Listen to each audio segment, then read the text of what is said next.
Halika na, bilisan nyo. Alam mo, dapat kayo na pa tayo nakaalis eh. Siyempre naman, kinausap ko pa yung mga tauhan natin. Nagpasweldo pa ako. Hindi naman yung nagdesisyon ka agad-agad. Aalis na, okay na agad. Ikaw naman, ang dami pa sinasabi. Halika na, bilisan na, mauna tayo sa flight natin. Labs. Oh, ano ba?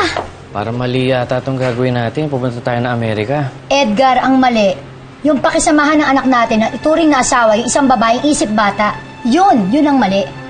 Kaya pwede ba? Halika na. Mauli tayo sa flight. Sakay na. Archie, buksan mo yung gate, Gemma.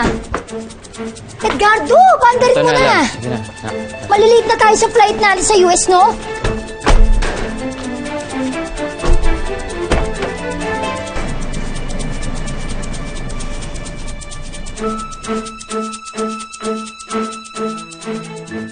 Berto, ha? Hinay ka lang, Berto, ha? Edgar! Edgar! Ariyan ba si Archie? Ay, Gemma, nandiyan ba nga mo? Kaalisan po ni na, ma'am eh. Si Archie, naiwan? Kasama po nilang umalis. Anong umalis? Saan nagpunta? Ang dinig ko po, papunta po silang Amerika.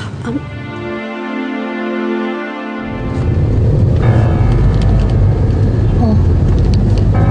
Nak, bakit? Anong nililingon mo dyan? Takot ho kasi ako eh. Paano ako nasundan tayo nila Lolo Berto? Nila Peter, nila Bruce? Labs, hindi ko pa rin gusto itong ginagawa natin eh. Edgar, buhay ng anak natin na nakasalalay dito. Pwede ba?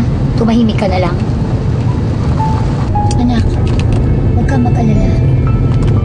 Alam mo, malayo na tayo sa kanila. Ligtas ka na sa responsibilidad ng pag-aasawa. Babalik na rin sa dati ang buhay mo.